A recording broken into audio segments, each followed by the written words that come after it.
Hey guys, this video is about Nazeer Wiggins. We're going deep into what's going on his end. Now, he said that when he got there, yes, he's the young man who arrived late. And according to him, when he got there, Quilla was alive. Shanquilla was alive. Why? Because the friends told him that she was alive and she's sleeping it off. She has alcohol toxicity. So, what is this poor young man to believe? Of course, he's going to believe the friends. And they have him so convinced that she was alive that he is just coming right out and saying she was alive when I got there. Not because he knows for sure, because he's not a trained medical professional to know what happened. He did not see the beating, so he did not know her neck was broken, but the friends told him that she was sleeping it off because she had alcohol toxicity. Now, he would be a fool to stick with whatever it is they told him. What he should say to the FBI, as a matter of fact, he shouldn't wait for them to come get him. He should not wait for the FBI to go to his house. He should turn himself in and say, listen, this is my statement, this is my story. When I got there, I was told that Quilla was intoxicated and sleeping it off. I was not there for the beating. I don't know if she was drinking or she was drunk and she's sleeping it off, but this is what I was told. So that's what I told everybody when I came back to the US, that she was alive and she was sleeping it off. Not because I was there, but because this is what I was told. That's what he should have done. Instead of sticking to this story and making all these internet videos, because what he's doing is implicating himself. If he's going to stick to that story and not come out and tell his truth, he's going down with the others. He's going to go down. He's going to go to jail, because by sticking with the story, he is implicating himself. Now, this is what he has to say. He said that when he got there, he was told that she was slumped over the toilet and the maid found her. Not that he saw it. So he made a video and put it out there in YouTube land for everybody to understand where he's coming from. So let's listen to his statement. Flight around like 2:16 Mexico time, I guess with 2 hours ahead. She went and found it. The maids found her slumped over the toilet in her room. Well, I skipped another thing. Quilla was found dead. She went and found it. The maids found her slumped over the toilet in her room. That's what they did, find her slumped over her toilet in her room. That's what I was told. Quilla was not dead when I got there. I hope he got a good lawyer that can advise him, because it really seemed to me as if they were trying to set him up. And because he don't know any better, he's sticking to the story. I hope he told FBI the truth, because according to social media, he was dragged into the FBI's office a couple of days ago. So he said he was told that a maid found her slumped over the toilet in her room and she was not dead. She was not dead when he got there. They told him that she was still alive. So when he got there and he was by her side, he figured that she was still alive. He did not know, however, that they were setting him up, because he was the last person to be in her presence. And he did not know that he was being set up. But he did not know they were trying to set him up to take the fall for whatever happened to her. So he's still sticking to the story foolishly. He's not even aware that his friends were trying to set him up. All he knows that he has to stick to this story, because I'm sure they told him, if we go down, you go down. And if you go down, we go down, vice versa. So we all have to stick to the story. So I hope he did not tell the FBI exactly what he's sticking to. I hope he told the truth, because it's reported that a couple of days ago, 2 days ago, he was questioned by the FBI and was released. His mother came out and said that he was cleared after the FBI interviewed him. But I'm wondering if he told the same lie or if he told the truth, because if he lied and he said Quilla was alive, then he puts himself in the middle of that investigation. What he should have said when he went down there to the FBI's office to be interviewed, he should have said, listen, I got there late. I was an hour late. I don't know what happened. When I got there, it looked like if she was completely unresponsive. I'm not a medical professional to determine what happened to her, But I'm just going by what my friend said. They said she had alcohol poisoning because she drank too much. I wasn't there to see her drink. I was not there to see any fighting. They did not tell me that they fought her. So I'm just going by what they told me. They said she had alcohol toxicity. If he had said those words, he would have been cleared, and it would have been a period on him. No further investigation. But if he stuck to that lie that they wanted him to stick to, he will put himself in legal jeopardy. So I'm hoping he told the truth, and I'm hoping that he exonerated himself and took himself out of that whole mess, because everybody's going to jail as I see it. Everybody is going to the lockup. That's what I see. But his mother came on, and she said she believes her son. She believes that he's telling the truth. They tried to involve him in this mess because he was late. And folks, think about it. When you are late going anywhere or getting anywhere, and if something happened to one of your friends, let's say there's a murder, you're late. Since you're not there to see what happens, everybody's going to try to set you up and pin it on you. That's exactly what happened to Wiggins. They were trying to pin this murder on him. So really, based on everything that he had said, is based on what his friends told him. So there was no reason for him to be fearful of talking to the FBI. But what was wrong was that he came back to the States and stuck to that story even after he found out that they were lying. And that videotape came out where they were beating her. Now, he said he didn't know anything about the beating. So I hope when he went to the FBI, if he did go to the FBI as reported by YouTubers, I hope he told his side, the truthful side, and he didn't hide anything. So now we have some further testimony of some folks who are doing their investigating, and they were on Gossip Girl. She died from between 7 a.m. to 12 p.m. She wasn't moving no more. In fact, when she did touch her, her body was already hard. Now, this is a woman who goes by the name of Jazzy. She interviewed Wiggins' mom, and she was on the Gossip Girl show. And this is the audio footage of what she had to say, at least part of the audio footage. Let's take a listen. Hard. And when it's hard, that means it's been at least dead for 3 hours. It's nasty. I'm sure that's not true. And so I'm just wondering what he did. Did he snitch or did he go with the cover-up story? I'm thinking he went with the cover-up story.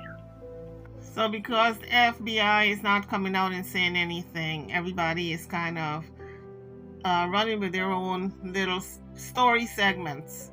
But as it stands right now, apparently the maid discovered the body slumped over the toilet. And it just seems staged, like if they moved the body from the couch because they knew she was dead and threw her over the toilet. So when the maid came in and was doing her rounds of cleaning, she saw the body, and they acted like if, I guess, it was new to them that, oh my God, she slumped over the toilet.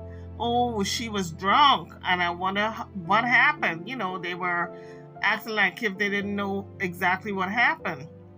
So I guess at that point, that's when they call for help, acting as if they didn't know what had happened.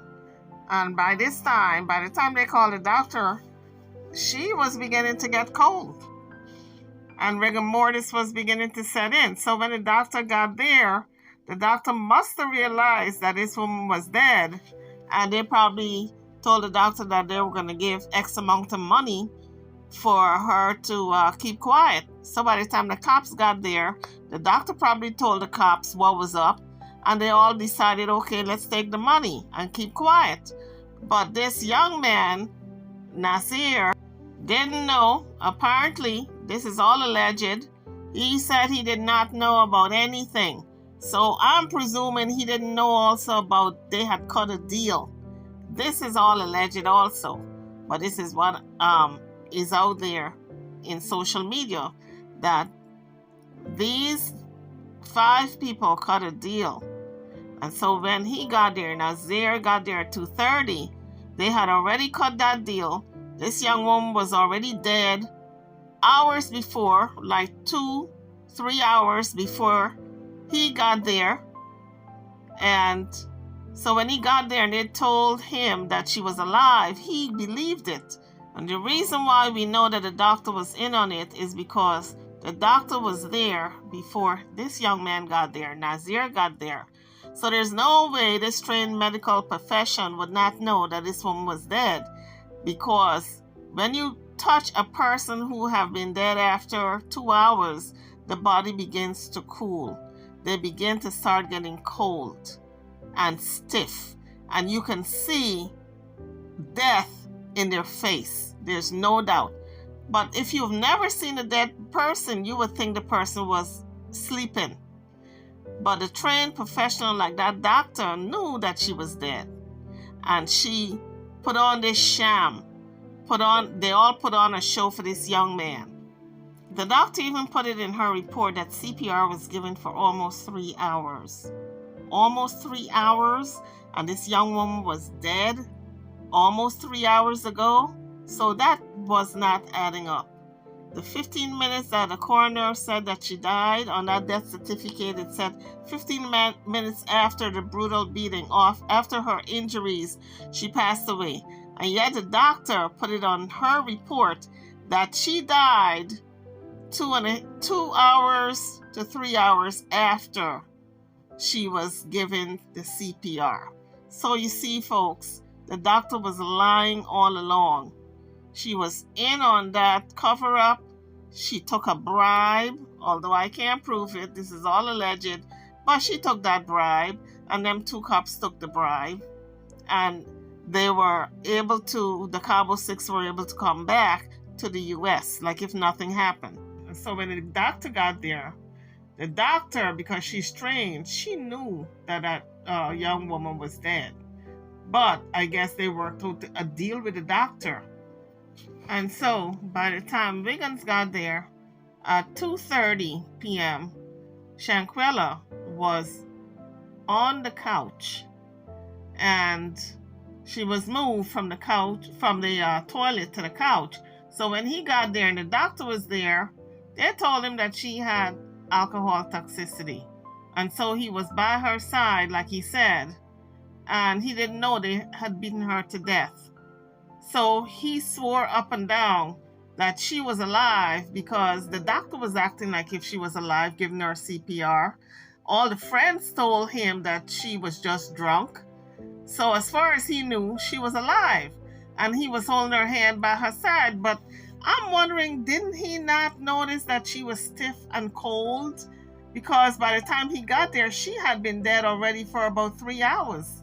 And that's when rigor mortis starts setting in, and the body feels cold to touch. So he must not have noticed nothing.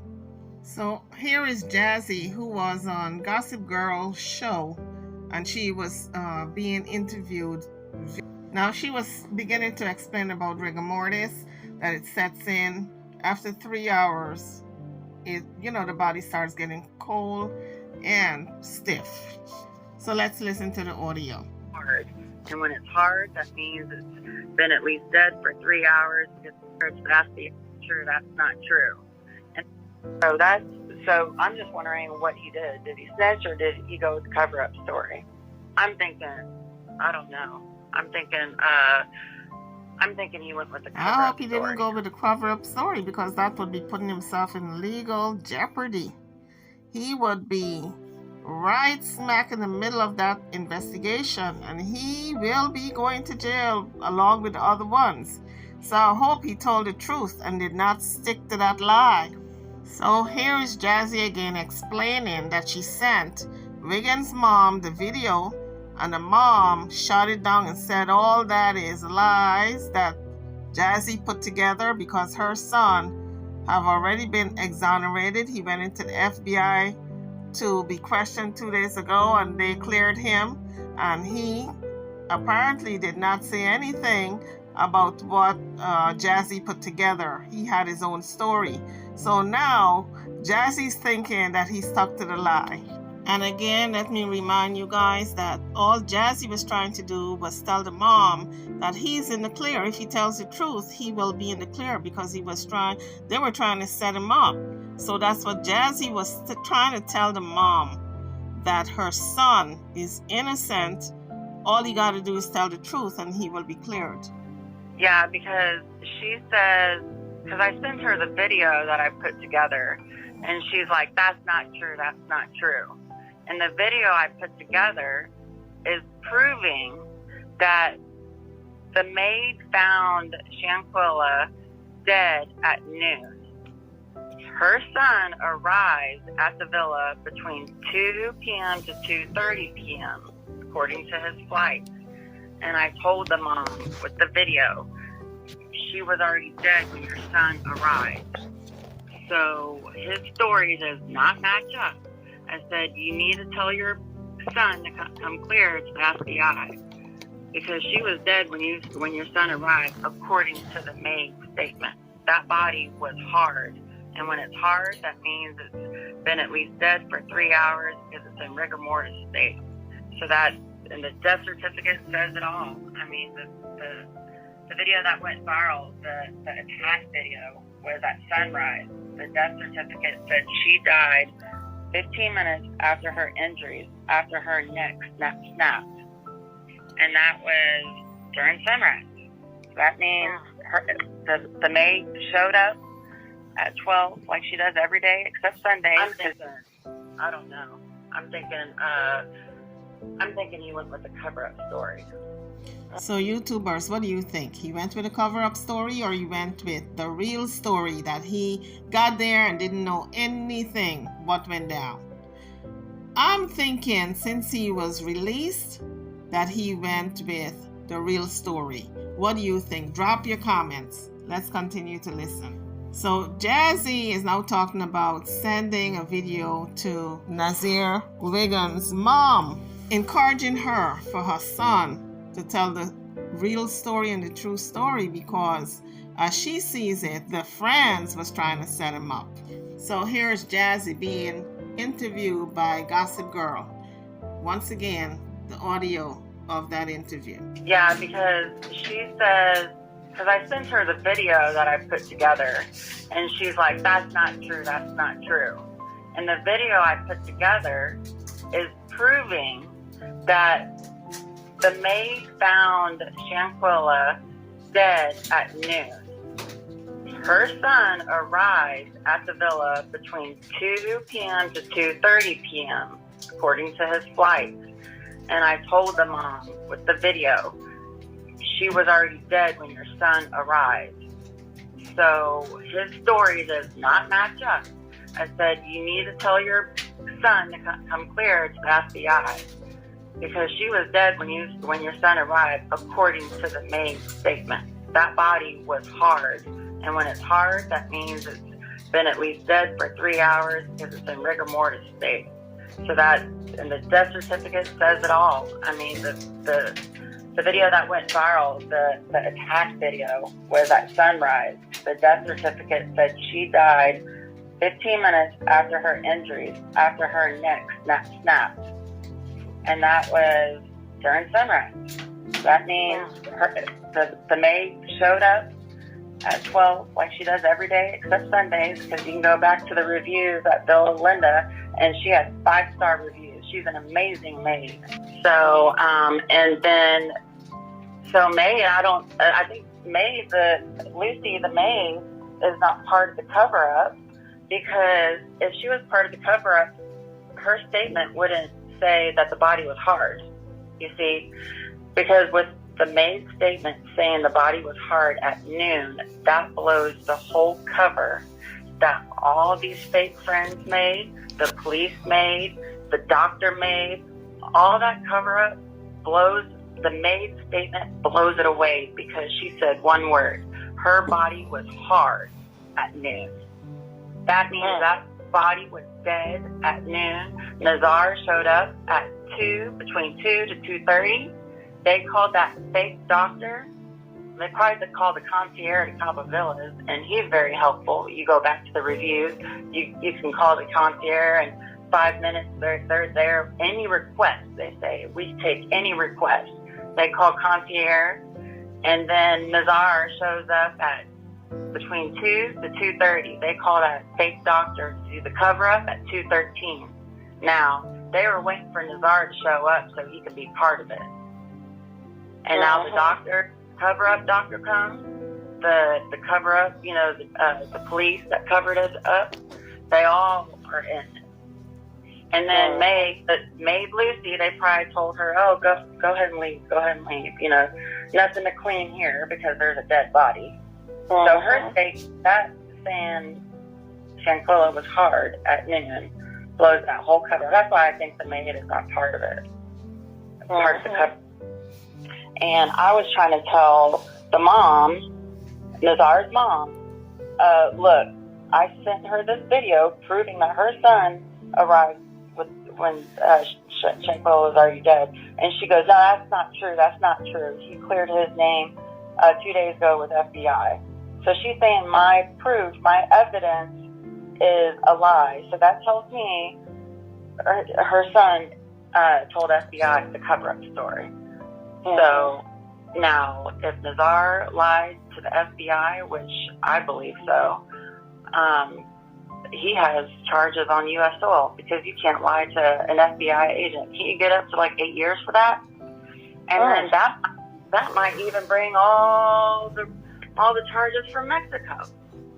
Okay, now Nazeer Wiggins is lying to the FBI on U.S. soil. Okay, Mexico. Well, let me talk to Mexico. Can we just go ahead and bring these charges over here, the murder charges? So, the U.S.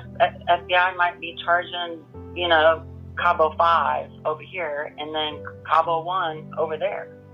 You never know how it's going to work. But if they're sticking to the cover-up story and talking to the FBI like this, they're all going to go down. Okay, guys. Now we got a clear picture as to what's going on with Nazeer. That he might have stuck to the original lie, which puts him in legal jeopardy. That was Jazzy, the reporter who Gossip Girl interviewed. And that's a whole mouthful of what she had to say. I just want you guys to weigh in. What are your thoughts? How do you all see this going down? I think they're all going to have some type of jail time to serve. Even Nazeer Wiggins, I think, because he did not come forth and was truthful in the beginning. He lied when he came back to the U.S. He stuck to the story that they all conjured up. So I think he's going to serve some jail time also. Anywho, YouTubers, I'm over and out. Don't forget to like, share, and subscribe to my channel and to this video. Thank you for watching.